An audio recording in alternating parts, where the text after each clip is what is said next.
2019, nigga, get your mind right. Shine bright like a star, fuck a car, catch a flight.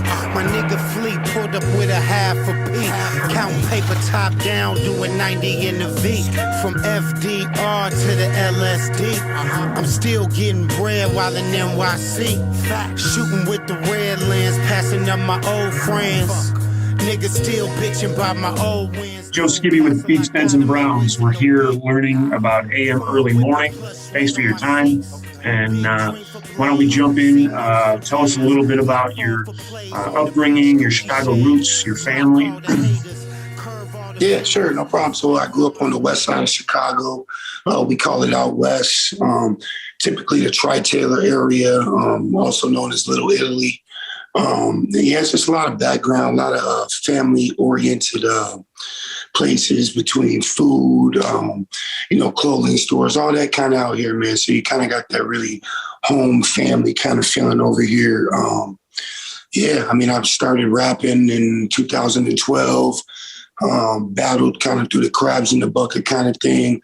Fast forward to about 2017, that's when I really started getting serious, really started getting into it. 2018 is when I started taking my craft out of state to other states like New York. I collaborated with Free Lord, affiliate of Griselda Records, pretty big right now in the underground hip hop scene. And I just kind of built there, just staying consistent with dropping music and just attacking the supporters, attacking the people that really support you and like your music, and just staying consistent. That's the biggest thing, man, in this, is staying consistent, constantly communicating and making goals. Whatever goal you want, you kind of just write it down or think of it and just shoot towards it and go to it, man. That's kind of been what's been happening with me, man, for sure. Nice. How did you take it out of the local battle rap scene and start to get more national and start to build relationships and extend that outreach to help with exposure? Just by being myself, man. I literally I'm a talkative person. I like talking to people. So I just made a list, man. It was like, who are the artists I want to work with? Who's the people I want to be involved with? And who is close to me that I know I can depend on. And I kind of just took those things and I just created those things around my craft, and biggest thing for me was just getting out of town and working with other artists, point blank period, whether it be they want money for a feature, they want you to collaborate and give them a free verse, whatever it may be. I just made myself willing and able to do those things. Sure. Kind of created demand around the skill set. Yeah. And local born, local bred, you educated in the area? You go to school out that way as well? Yeah. I went to school in like a suburb over here, Forest Park. I went to St. Joseph High School for a little bit. Like I said, I'm very oriented in my whole area that I'm from. I just dropped a project last October called Oakley, and that's literally the block that I grew up on, and it's just speaking about everything from the beautiful parts of the city, the violence, how Oakley is a block that runs north and south down the whole city. So it's different areas, different communities that have that same exact street incorporated in their hood or in the village that they live in. So for me, I was basically like, okay, let's create something around not only my hood and my story and where I'm from, but also other people living on this street. They live on this same street. It may be different in some hoods, maybe better, some may be worse, but it just ultimately it showed that we all connect with each other as one, so that was kind of the idea behind that project. Yeah, I saw some of the info online about that album, and also saw that you're donating some of the proceeds to local community organizations. Yeah, we're doing. Yeah, like right now we're having a hard time with COVID. We don't want to just hand money over to people. we want to actually do an event and like actually impact the community. And we had one that we were going to do, but the stuff that got canceled due to the COVID. So we have everything ready to go. We're just kind of waiting for things to open up so that we could do things the way we wanted to. I never really wanted to do things the way that people tell me to do them. I don't like following other people's rules, kind of per se. Kind of like doing that, man. yeah, I kind of like doing things my own way. I don't like people to say, oh, well, this is how it's supposed to be. And, well, since 1982, that's how they've been doing it. Well, I don't want to do it that way. I kind of want to do things my own creative way and make sure that they impact people the way that I want to impact them. So, yeah, it's been a lot. It's been a lot going on with this COVID stuff. And it's actually impacted me in a more positive light because I've had to actually work harder on my craft and think of different things to actually make stuff pop with this coronavirus thing we're dealing with. Going to be a differentiator, man. There's people that tucked up and, went in a cave for the last 10, 12 months. And the people that didn't are going to see a benefit from that as everything starts to loosen up. Yeah, definitely, man, definitely. And you're launching a new album in, you said July, I think? Yeah, so July I'm dropping up. Just July. So through the pandemic I had, I'm not a really fast writer. I don't really write too much fast music like that. But during the pandemic, that helped me actually pinpoint my craft and kind of where I am as an artist. And, I usually do about 2 albums a year. I've got 6 albums right now ready to go. So I wanted to kind of make a plan and a layout. So July will be my first actual project that I'm dropping. It's the Late Night, Early Morning 3 project. I haven't even really revealed the names. So you're the first one to kind of hear it. Right, yeah, first here. Yeah. But that's the thing with me, man.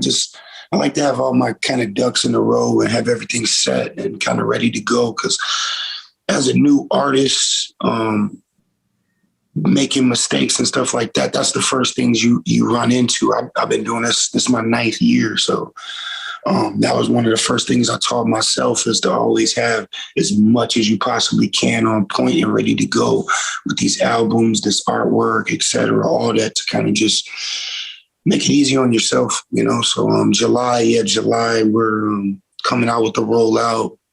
We already have a date, album release party. We're doing COVID safe, the whole sanitizer, temperature checks. Only a certain amount of people will be able to be let in the venue. It's an inside venue and a backyard outside venue. So yeah, it'll be spaced out. It'll be pretty fun. We're not releasing any other times or anything other than that, or even the actual date, but just in case, COVID strikes again. But other than that, yeah, we're just building everything up to finally get out of this hellhole that we've been in. Nah, homie, this some light work. Nah, homie, this some light work. Cop the whole thing and we might work. Raw shit, that's the right work. So talk to me about the business side. I see, your website's great. You've got the merch and all the records and all the hats and shirts. And so you obviously have a grasp on the business side. Talk to me about that. And obviously the expense side, where you're talking about guesting on some records, and there may be a cost to that, or there may be a trade. And then the revenue side where you're trying to push. Yeah, I mean, in any business, I do a lot of reading on shit and just kind of like figure out what I want to do, what's the best thing to do, what's the best thing not to do. I listen to a lot of artists. I listen to a lot of older artists, especially in the underground scene. And usually the things that they complain about are the things that they have had trouble with in the industry. I can tell you that right off the bat. And I kind of hone in on those things, and I kind of see what the best way to go about the angles. Everybody knows what they want to do when it's something that but when it's something that you don't know, you're kind of up in the air. And the only way you're going to understand it is if someone knows it around you, or someone that has completely, fucked it up and they can tell you what they did wrong. And I think that for me is the biggest factors of listening to people that I've kind of kept in my circle around me. Is you listen to the people that have had good success, and you listen to the people that haven't had so much, and you kind of use both of those as kind of like your scrapbook to kind of do and don't. On the business side, it's been a lot of trial and error. I've had shirts that have sold out immediately. I've had shirts that I've had for weeks, months, that I couldn't get rid of until I had to go to another show or to another fan that didn't know me. This hat right here was probably one of my biggest sellers. I did beanies. Beanies was by far my biggest seller. All sold out online. Yeah, got a bunch of stuff sold out, man. Yeah, all the basically, without giving away too much, because like I said, I've researched this stuff and trial and error on my own time. But it's all about the timing of when you're dropping things, and it's all about your push, your hustle. I always tell artists, know your price point. Know your price point with your community and the supporters that are working with you. So if people at the end of the month, they got a check and they're able to spend $20, you want to make an item or something that they could buy that's $10. You don't want to make something that's $20, because honestly, if they have $20 to spend at the end of the month, they're not going to spend $20 solely on you. So you get something that's workable with them, $5-10 that's in their budget, and you kind of look at the actual person that you're supplying to. What do they like? What do they want to do? What makes them happy? Some people are happy off a poster, and if you can sign a poster and get the poster for $2 and sell that for $20, you're actually doing better than someone that is purchasing something for $18 and selling it for $20. You're actually making a bigger profit margin. Big waist, damn baby, let me see you bounce. Let me see you bounce. Let me see you bounce. The cops coming, bitch, I'm running. We bout to bounce. Hitting switches, hydraulics, bitch, let it bounce. Obviously a veteran performer. You've been in the studio, you've been on stage. Talk to me about how it feels to perform and what you enjoy about that. The performing is that's my number one thing throughout all this. I love the writing, I love the communicating to people, but it's just something about being on stage that 4 minutes before you're going on stage and your heart's beating, your stomach's turning. I've performed in front of 4,000 people. I've performed in front of 4 people. I've performed where it was just me and my DJ and the bartender. And I think if you can perform in those elements and give it 100% on every single stage that you have, whether it's 2 people or it's 4,000, I think, you're in a positive light and you can be humble and take yourself to another place. I had someone tell me this, and I've actually seen this person there. They're like, I've seen you perform in a stage of 10 people, and I've seen you perform at, a Kodak Black show where there was 2,500 people, and you performed the exact same way. And I did a thing in 2016 where I went to South by Southwest. I performed outside on 6th Street for over 6 hours with a microphone and a big speaker. I came home and I did that. I wanted to do 90 shows in 90 days. I ended up doing 180 shows in over 100 days. And people say, how did you get that many shows? I consider a show going into the LA Fitness. That's a gym here. Going into LA Fitness, I would go into the basketball court, and that exact same speaker that I took at South by Southwest and microphone, I would take it in and I would put my little iPad on and I would put my instrumentals on and I would rap for the crowd. I considered that a performance. And I would do that there was sometimes where I would have 10, 12 performances in a week, and you learn to season yourself. One time I went to a performance and I seen a buddy of mine. We had a couple drinks. He was totally plastered. They called me up on stage. He had no idea I was even going to rap that night, and I killed it. I killed it.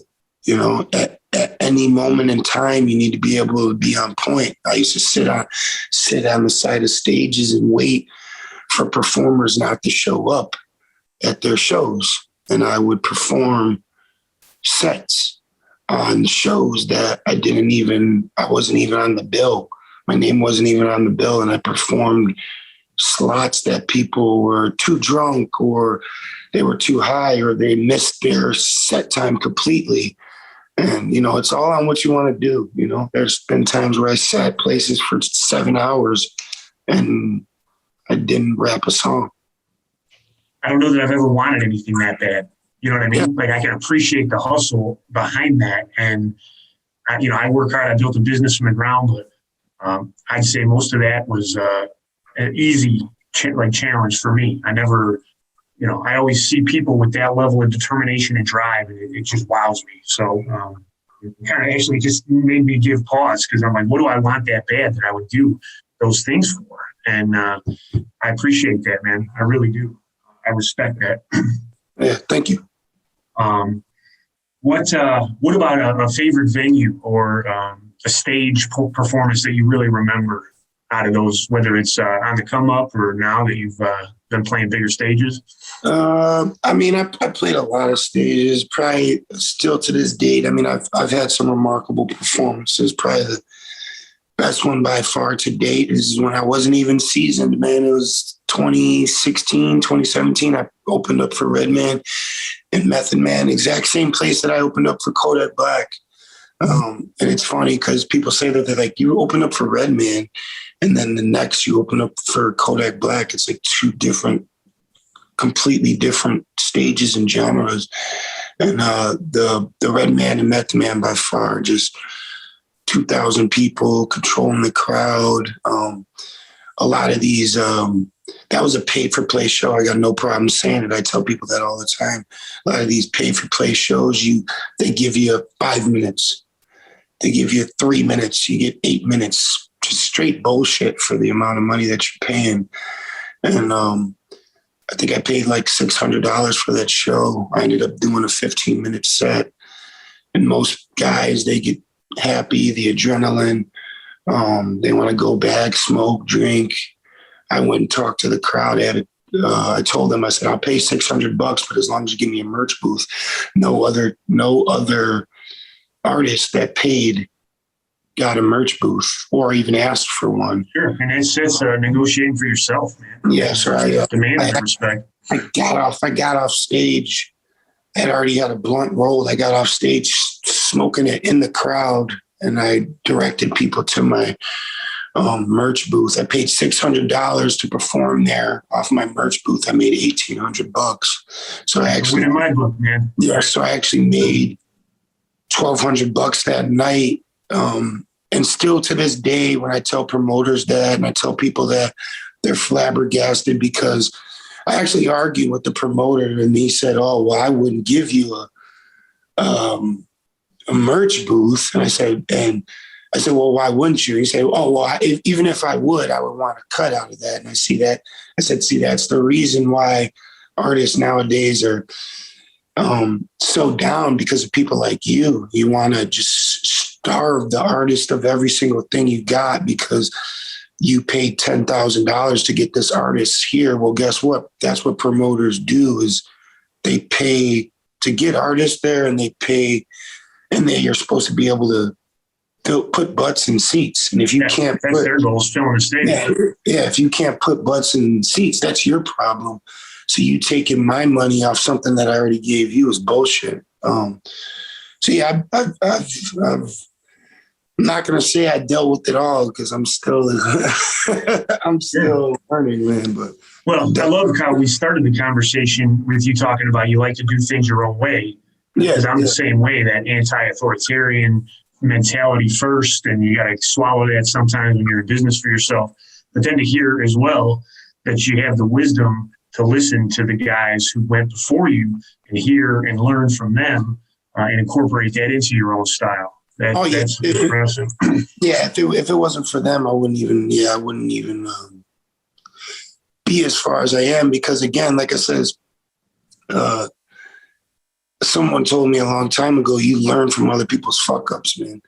And I think that learning that as a young kid, I think that was one of the biggest things. You know, I'm still around people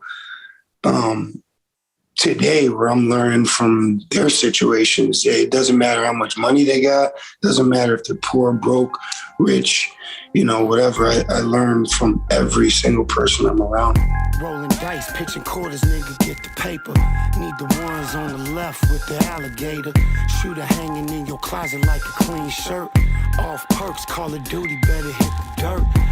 Where does this lead to? What's a success destination, and what does success look like on the journey? I mean, success is ultimately what you wanted, I guess, right? I mean, I've set goals for myself and things that I wanted to be, you know, just a goal for me. You know, I don't really,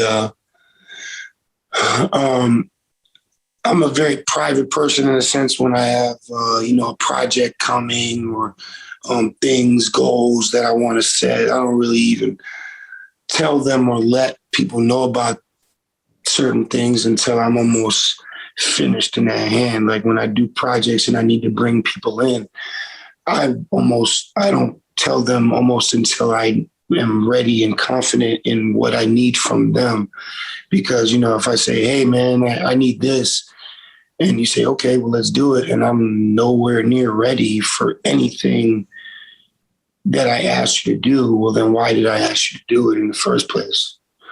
You know, it's kind of one of those things where it's like, you know, I want to ask people for help and ask people to do things for me and help me. Then I need to be able to be on point with my own things and making sure I'm prepared with what they need so that they can do their jobs. You know, by far, I have never said I did this on my own. I did this with people that have, you know, helped me and been willing to help me, from engineers to managers to friends, you know what I mean? So, like I said, by far, I can't say that I've done this by myself, and the help that I've had, I think the people that have been able to help me. Everyone finds new music differently, and today I think it's even more dispersed with all the different channels that you have to post to. How do your fans learn about new releases from you, and then how do you learn about new releases, things that you're tracking in the music industry? I try to keep it on the website now. A good friend of mine put the website together for me, and that's a hard thing to get, man. It's really a hard thing to get as an artist because you have to constantly have that thing working, constantly going, constantly new music, constantly new this, new that. So for me, I just had to stay consistent with everything. That's it. Just stay consistent, open up platforms and let people know, hey, like this is where it needs to go. Try to pinpoint, you know, you got Instagram, you got Facebook, you got Apple, you got Spotify, you got iTunes, you got SoundCloud. Try to keep all that in one place. One thing to click, and then let people choose what they want to do. All you rappers is some fucking actors. My foot through your back, I'm a chiropractor. In my city, it's some fucking fakes. While I'm round at third base, you best stay in shape. To any artist, to anybody really trying to do their own independent thing out there, is really just be you. Just be you and stay consistent with what you're trying to do, whether it be painting, rapping, piano, you know, you want to walk dogs, whatever you want to do that's yours, that you want to create and make a business and make you and create it out of your own heart. I say just be the best at it. The easiest way is just be yourself, man. That's it, 150 million%. And like people are like, oh, how'd you do this? How'd you do that? How'd you do this? just being me, speaking myself, speaking my truth. Yeah, I wish being real was more widely accepted. Yeah.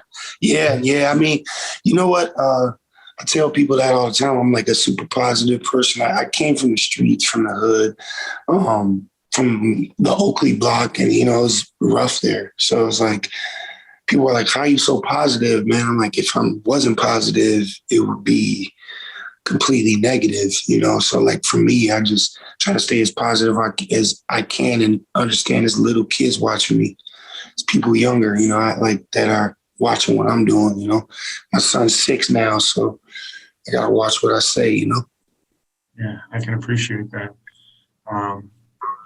Is he a music fan? Does he know what you do? Is he? Yeah, he knows about the music. Yeah, he knows. He listens.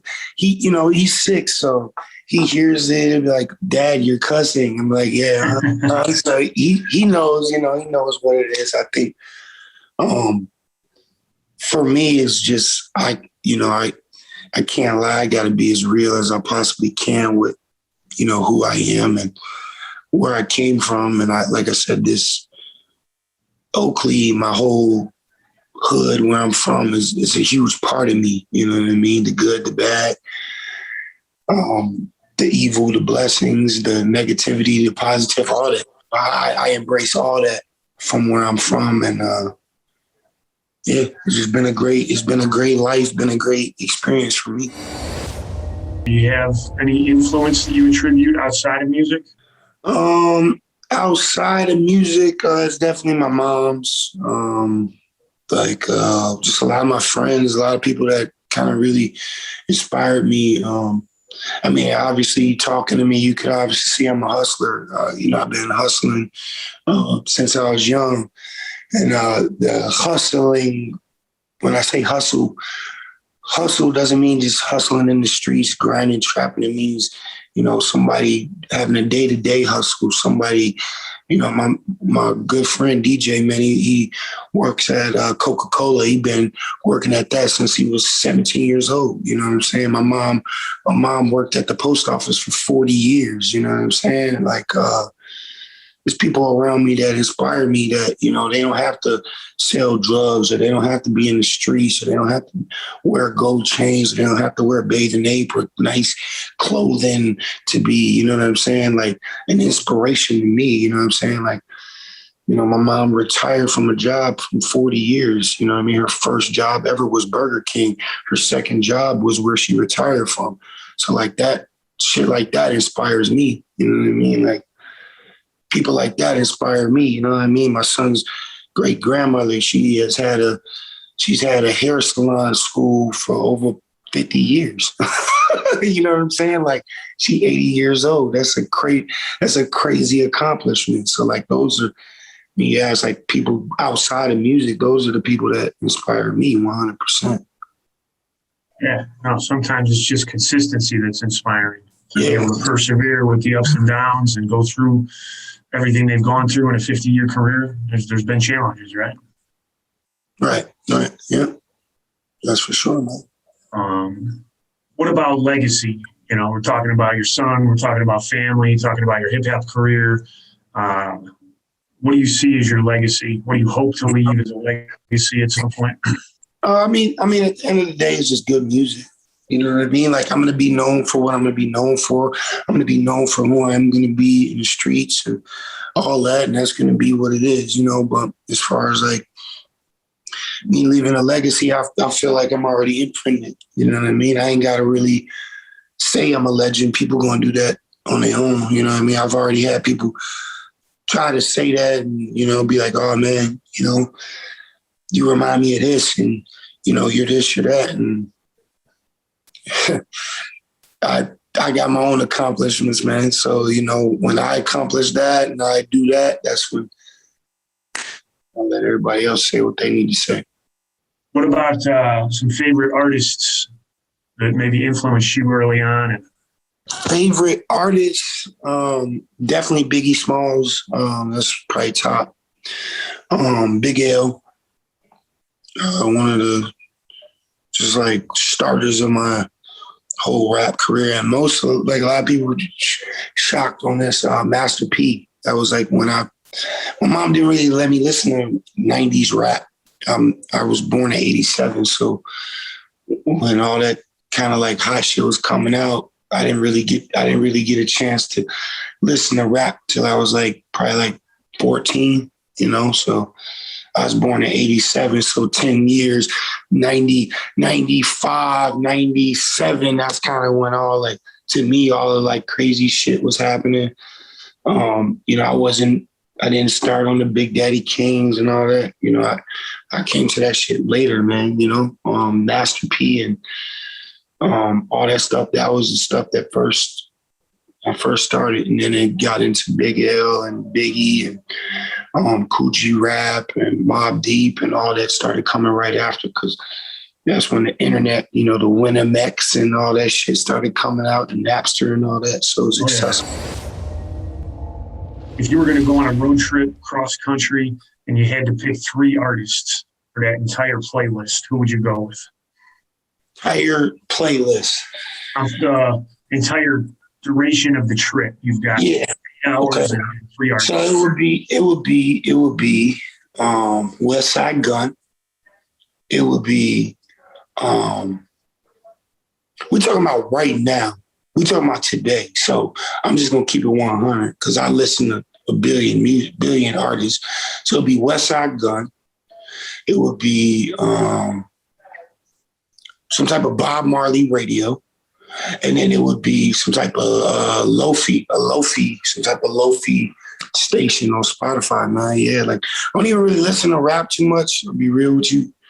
I don't really listen to too much rap. I listen to a lot of beats, a lot of soul music, a lot of jazz, a lot of 60s, 70s kind of funk, shit like that. So I don't even really. And then I listen to trap music, which is crazy because they like, how you make all these like bars and shit, and you be listening to these trash ass rap artists and shit. But I don't know. I'm from the hood, man, so I just like that ghetto shit. I don't know. It's the brain candy, right? I mean, yeah, you don't ever have to justify what you like, man. It's just what you like, you know?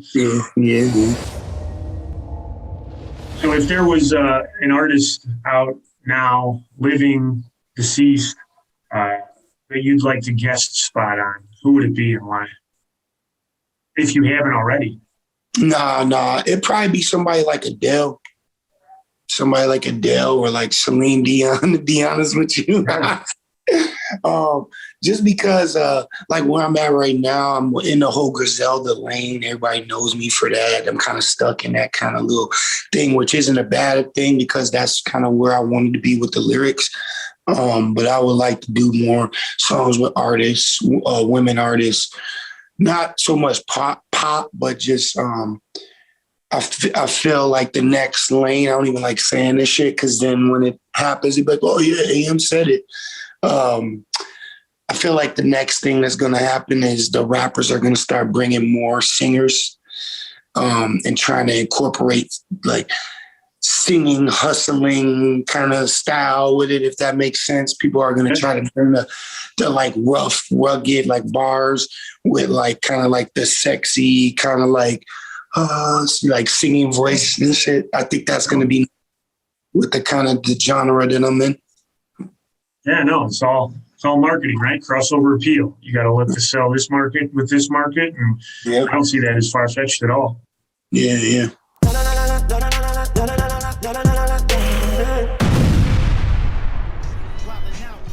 This is Hard Hitters and Wig Splitters, where we do a deep dive into the hard-hitting questions that our audience demands of our artists. We're here with AM Early Morning. If you're ready, AM, we're going to go ahead and jump in. Let's rock it and roll it, baby. Let's do it. All right. Beef or no beef? No beef. Cash or Queens? Come again? Cash or Queens? Cash. Big black truck or 6'4"? 6'4". Edibles or flour? Edibles. Tupac or Biggie? Biggie. Bears or Colts? Bears. Suffering Bears fan. Nike or Champion? Nike. Cubs or Sox? Sox. Is a hot dog a sandwich? No. Ketchup or no ketchup? Ketchup. Hot or mild? Hot. Jordan or LeBron? Jordan. Ellen or Oprah? Oprah. Marvel or DC? Neither. Nice. Bezos or Musk? Come again? Jeff Bezos or Elon Musk? Neither. Neither. Jardiniere or Jardinera? Jardiniere. All right, and then vanilla or chocolate to wrap us out? Chocolate. Chocolate. All right, man. All right, man. Well, I appreciate your time. Thanks again for carving it out. I really appreciate that, man. It was nice meeting you, and I look forward to our future communications. No doubt. I'll talk to you soon, okay? Best of luck, man. Talk to you soon. All right, brother. Peace. Might smile, it's no joke. What you need, we got plenty. No chasing, not straight here. Blunt sales is for the smokers. Might smile, it's no joke.